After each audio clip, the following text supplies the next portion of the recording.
نحمده ونصلي على رسوله الكريم اما بعد اللهم صل على محمد وعلى آل محمد كما صليت على ابراہیم وعلى آل ابراہیم انك حمید مجید۔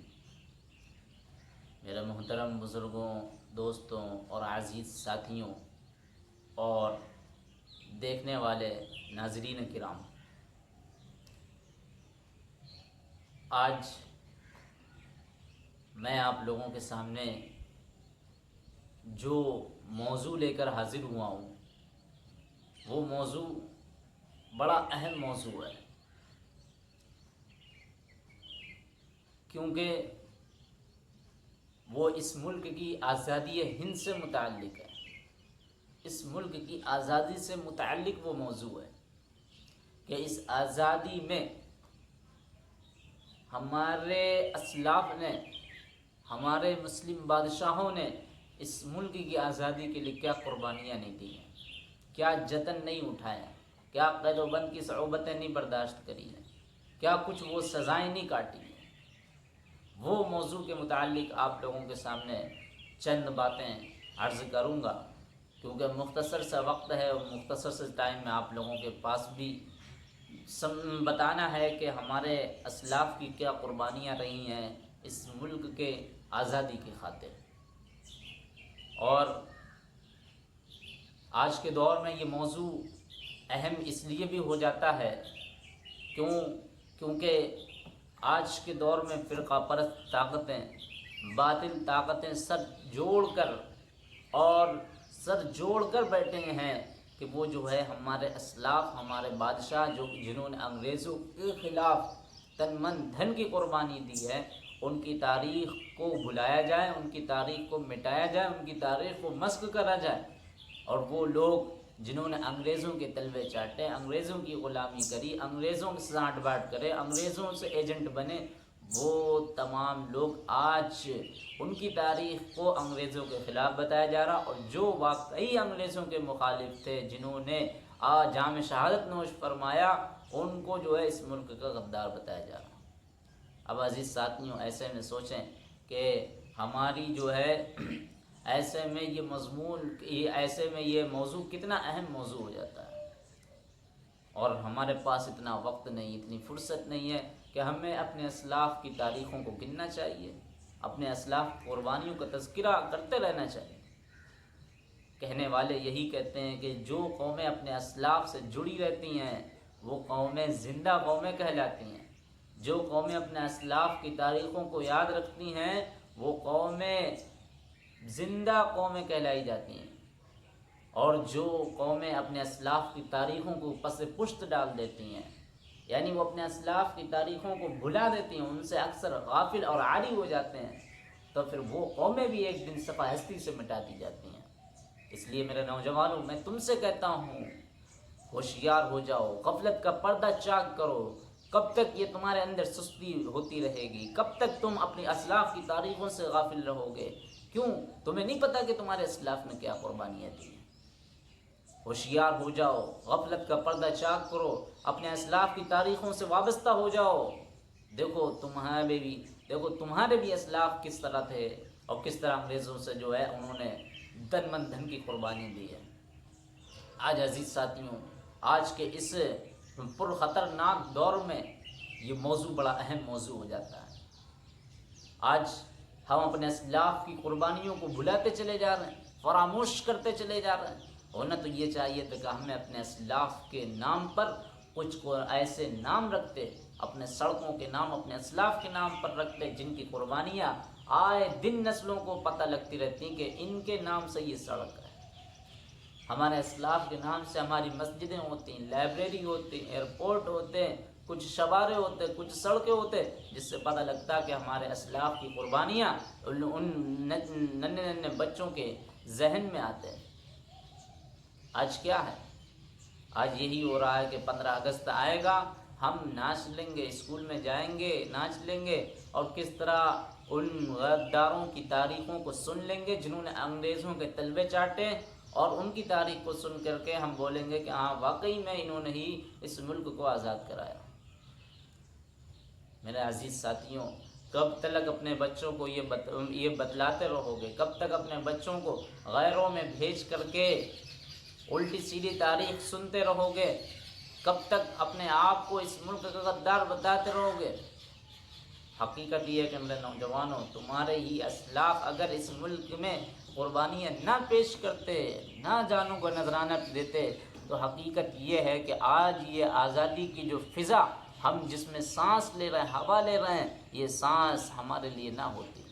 آج یہ آزادی کی سانسیں ہمارے پاس نہ ہوتی، آج یہ آزادی کی یہ خوبصورت فضا ہمارے پاس نہ ہوتا، آج یہ آزادی والا ملک ہمارے پاس نہ ہوتا اگر یہ تمہارے اسلاف نہ اس میں قربانیاں لیتے۔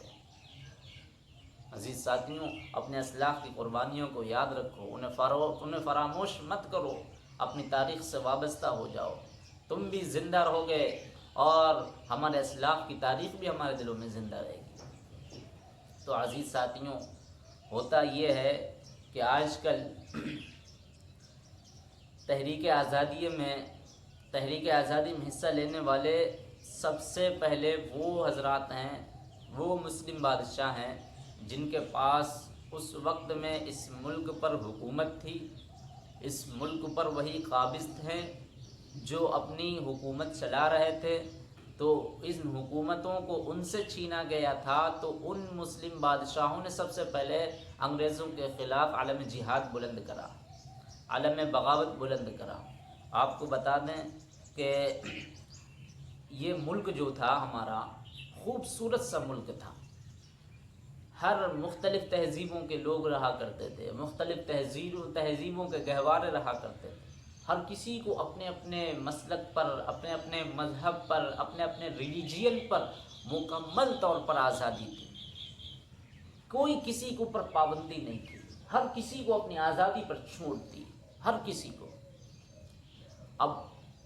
اتنا بھائی چارہ، اتنی میل محبت آج کے دور میں تو نہیں ہے، اس دور میں بہت زیادہ بھائی چارہ اور میل محبت ہوا کرتی تھی۔ اگر ادھر مندر ہے، ادھر مسجد ہے، ادھر گرودوارا ہے، ادھر جو ہے چرچ ہے، وہ تمام چیزیں ایک ساتھ ہیں۔ اور اس دور میں جو بادشاہت کرتے تھے وہ مسلم بادشاہ حکومت کر رہے تھے۔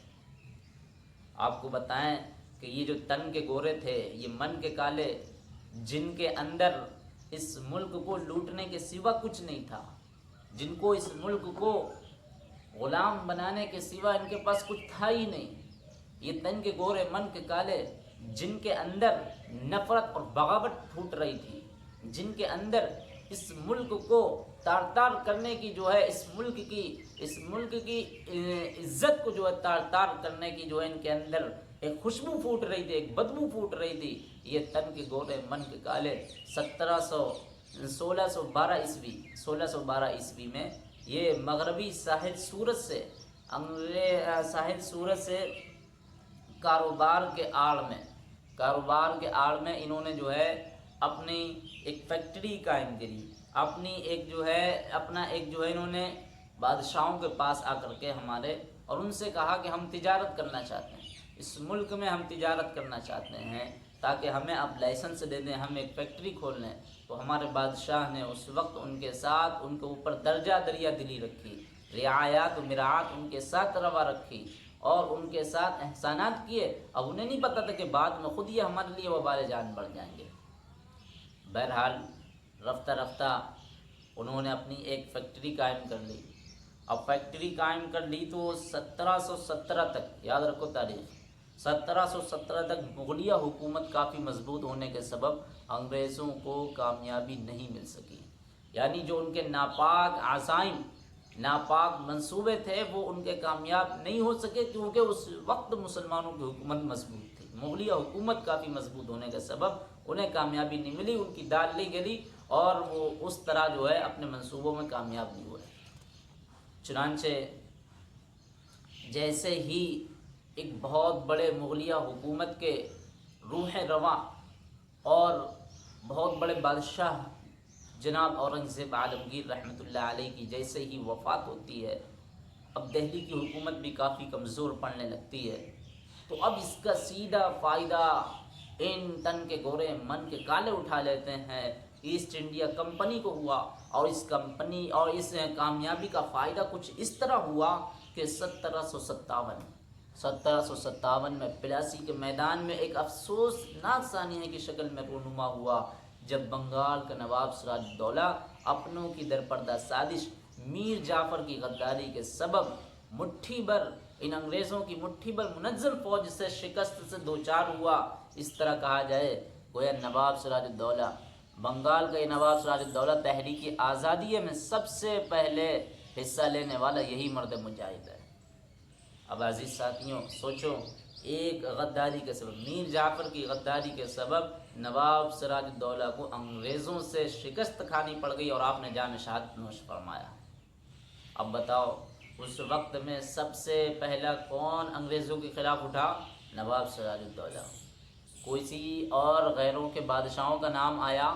ہندوؤں میں آیا، عیسائیوں میں کوئی آیا اور سکھوں میں کوئی آیا؟ نہیں آیا۔ یہ مسلمان کی ایک شان اور آن بان ہے کہ وہ کبھی غلامی کو پسند نہیں کرتا ہے، وہ کبھی جو ہے غلامی کی زندگی کو نہیں پسند کرتا ہے۔ اس نے کہا ہے کہ ہم اگر غلامی کریں گے تو اللہ کی غلامی کریں گے، اگر ہم سے غلامی ہوگی تو اللہ کی عبدیت ہوگی، اگر ہم کسی کی بندگی کریں گے تو وہ اللہ کی بندگی ہوگی، اگر ہم کسی کے آگے جھکیں گے تو وہ اللہ کے آگے جھکیں گے۔ ان غداروں، ان ناپاک منصوبہ بند ارادوں کو لے کر کے جو آگے بڑھیں ان کے خلاف ہمارا سر یہ کٹ جائے گا لیکن سر یہ جھکے گا نہیں۔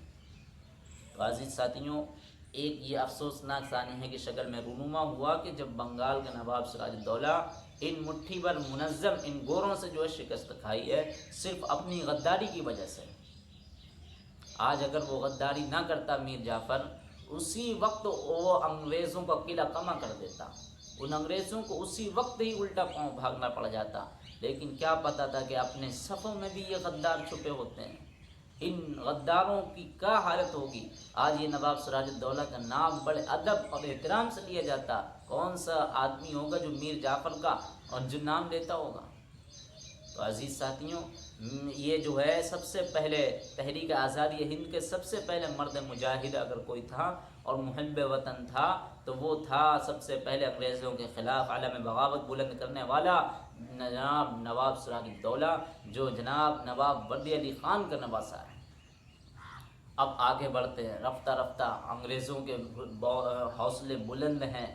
ان کے جذبے میں ناپاک ارادے بسے ہوئے ہیں، اس ملک کو لوٹنے کے، اس ملک کو تار تار کرنے کے ارادے ان کے دل میں لیے ہوئے ہیں اور وہ آگے بڑھتے ہیں، کہتے ہیں میں نے بنگال کو اب جو ہے فتح کر لیا۔ اب آگے بڑھتے ہیں، آگے بڑھنے کے بعد 1764 22 سال بعد بکسر ایک پٹنہ ہے، پٹنہ میں ایک جگہ، وہاں پر انگریزوں سے زبردست جنگ ہوتی جس میں شاہ عالم اور اودھ کے نواب شجاع الدولہ کو شکست ہوتی ہے۔ اس طرح دھیرے دھیرے جب بنگال سے لے کر کے اودھ تک انگریزوں کی حکومت مضبوط ہوتی گئی، عوام پر ظلم ستم کے پہاڑ توڑے جانے لگے، حد درجہ صفہ کانہ کا برتاؤ کیا جانے لگا، ان کا خون ان کے پسینوں سے بھی سستا ہونے لگا اور وہ شاطرانہ چالوں سے یہاں کے مالک بن بیٹھے ہیں۔ تو پھر ایک اور حادثہ فاجعہ اس وقت رونما ہوا سن 1799 عیسوی میں۔ ادھر میر جعفر تھا، ادھر میر صادق کی غداری کے سبب سری رنگا پٹنم کا وہ معرکہ دلخراش پیش آیا جس میں شیر میسور مرد مجاہد فتح علی ٹیپو سلطان رحمۃ اللہ علیہ کی شہادت ہوئی۔ اب عزیز ساتھیوں، یہ وہ میسور کا بادشاہ ہے جس نے انگریزوں کے خلاف سب سے پہلے علم بغاوت بلند کرا اور کہا کہ میرا سر تو کٹ سکتا ہے لیکن میرا سر ان غداروں کے آگے نہیں جھک سکتا ہے۔ یہ عزیز ساتھیوں، یہ وہ ٹیپو سلطان رحمۃ اللہ علیہ ہیں جن کی سیرت ہمیں پڑھنا چاہیے۔ آج ان کی سیرت کو، آج ان کی ہسٹری کو غلط سلط انداز میں پیش کرا جا رہا، ان کی تاریخ کو مسخ کرا جا رہا ہے، ان کو ایک جابرانہ، ایک ظالمانہ بادشاہ کے طور پر بتایا جا رہا ہے۔ اس ملک کو انگریزوں کے خلاف ان بادشاہ کو ایک غدار کے طور پر بتایا جا رہا ہے۔ حقیقت یہ ہے میرے عزیز ساتھیوں، حقیقت یہ ہے کہ اس سے بڑا کوئی مرد مجاہد آپ کو نہیں ملے گا، کوئی مرد مجاہد نہیں ملے گا جس نے جو ہے انگریزوں کے خلاف اس طرح عالم بغاوت بلند کرا اور کہہ ڈالا اپنے ان غداروں سے، جب ان غداروں نے کہا بادشاہ سلامت، فوج آپ کے قلعے میں داخل ہو چکی ہے، اب آپ تنہا ہیں، اب آپ اکیلے ہیں، وہ لاکھوں کا قافلہ ہے، اب آپ ایسا کریے بادشاہ سلامت، اب آپ انگریزوں کے حوالے کر دیجئے، اپنے آپ کو انگریزوں کے حوالے کر دیجئے، اپنی جان پر رحم کھائیے، اپنی اولاد پر رحم کھائیے۔ او میرے عزیز ساتھیوں، سننا اس مرد مجاہد کا جملہ کیا تھا۔ وہ کہتا ہے تم مجھے ان بھیڑیوں سے ڈراتے ہو، تم مجھے ان غداروں سے ڈراتے ہو، تم مجھے ان ناپاک منصوبہ بند ارادوں سے ڈراتے ہو جن کے اندر صرف اور صرف لوگوں کو غلام بنانے کے سوا نہیں ہے۔ آؤ میں بتاتا ہوں کہ میں اپنی اولاد کو جو ہے پہلے سے ہی اولاد دین محمدی پر قربان کر چکا ہوں۔ میری زندگی شیر کی ایک دن کی زندگی ہے، گیدڑ کی 100 سالہ زندگی سے بہتر ہے۔ میں بھی کچھ ہی دیر کا مہمان ہوں، میں انگریزوں کے خلاف تلوے نہیں چاڑنے والا، میں انگریزوں کے خلاف علم بغاوت بلند کرنے والا ہوں۔ اٹھتے ہیں، چلے جاتے ہیں، انگریزوں کی صفوں میں لڑتے ہیں اور وہ بہادری کے جوہر دکھاتے ہیں، وہ بہادری کا مظاہرہ کرتے ہیں کہ لڑتے لڑتے لڑتے لڑتے جب انگریز ان کے سر پر گولی مار دیتا ہے، ایسے نازک حالت میں بھی وہاں پر کھڑے یہ غدار کہتے ہیں کہ ادھر ٹیپو سلطان کی طرف لپکو تو ادھر جو بھی بڑھنے کا ارادہ کرتا ہے ایسے نازک حالت میں بھی وہاں پر انگریزوں کو واصل جہنم کر دیتے ہیں۔ پھر عزیز ساتھیوں پیچھے سے وار ہوتا ہے جس کی وجہ سے آپ جو ہے پیاس کی شدید حالت میں لواسہ رسول کی سنت کو ادا کرتے ہوئے آپ بھی اس دنیا سے جام شہادت نوش فرماتے ہیں۔ یہ وہ بادشاہ ہے ٹیپو سلطان۔ اب آپ کو میں بتاؤں، یہ ٹیپو سلطان رحمۃ اللہ علیہ شریعت کا پابند اتنا، نمازوں کا پابند اتنا، اطاعت اس کے اندر اتنی ہے، اسلامی معاشرے کا قیام اس قدر اس کے اندر ہے بسا ہوا کہ اس نے ایک مرتبہ جامع مسجد میسور میں بنوائی اور کہا کہ کل اس مسجد میں افتتاح یعنی پہلی نماز افتتاح کے موقع پر فرمایا کہ پہلی وہ نماز پڑھائے گا، وہ شخص مصلی پر آئے گا اس مسجد میں جس کی آج تک زندگی بھر ایک بھی نماز قضا نہیں ہوئی ہو۔ اس دور میں سب سے بڑے بڑے علماء، مشائخ، بزرگ بیٹھے ہوئے تھے، اس وقت یہ جملہ کہا تھا۔ جب یہ جملہ کہا اور دیکھا جب نماز کا وقت ہو گیا،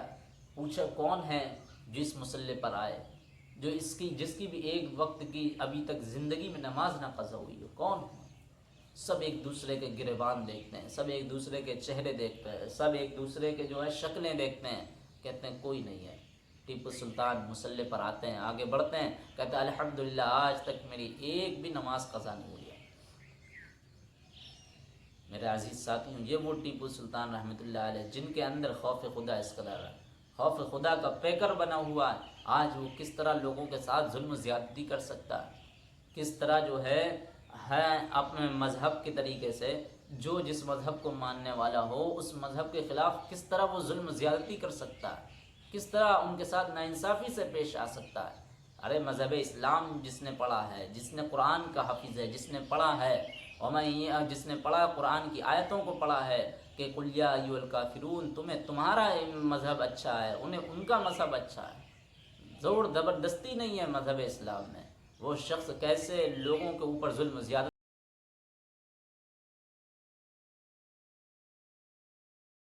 کری ہے، جو انگریزوں کے ساتھ تلوے چاٹ رہے تھے، انگریزوں کے تلوے چاٹ کر کے ان بادشاہوں کو ہرانا چاہتے تھے،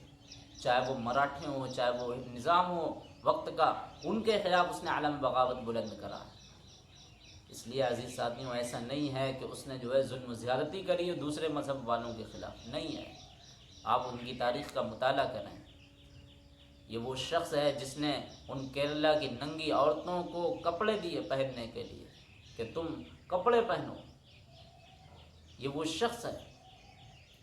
میرے عزیز ساتھیوں، انگریزوں کے خلاف 4 جنگیں لڑی جن میں 3 جنگوں کو انگریزوں کے خلاف بھاگنا پڑ گیا، ایک جنگ میں غداری کی وجہ سے شکست کھانی پڑی ہے اور اس دنیا سے جام شہادت نوش فرمایا۔ تو آج ٹیپو سلطان رحمۃ اللہ علیہ کی تاریخ کو بھلایا نہیں جا سکتا۔ تو عزیز ساتھیوں، اس طرح ہمارے ایک اور بادشاہ مغلیہ سلطنت کے روح رواں آخری جو ہے جان فدا بادشاہ، وہ ہیں بہادر شاہ ظفر، جو اپنی بہادری میں باکمال تھے، بہادری میں بے مثال تھے، لیکن اگر وہ حقیقت میں اپنی بہادری کے جوہر اگر دکھاتے اس وقت میں تو انگریزوں کو اس ملک سے بھاگنا ہی پڑ جاتا،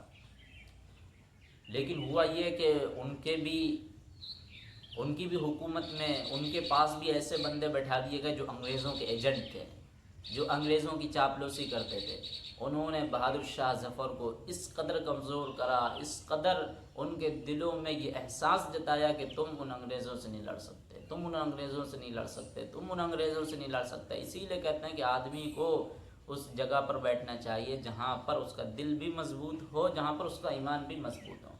دوست ایسے ہونے چاہیے جس سے اللہ اور اس کا رسول یاد آ جائے۔ اب وہ چاپلوسی کرتے کرتے کرتے کرتے 1857 میں اس بوڑھے بادشاہ کو انگریزوں نے گرفتار کر کے رنگون جیل جو برما میں ہے وہاں پر بھیج دیا۔ اب آپ سوچیں، بہادری میں اس طرح باکمال تھا کہ اسے یہاں قید کرنا گوارا نہیں کرا، وہاں جا کر کے قید کرا، یعنی قید کر کے وہاں رکھا، رنگون جیل میں، اس ملک سے باہر۔ اور اس وقت میں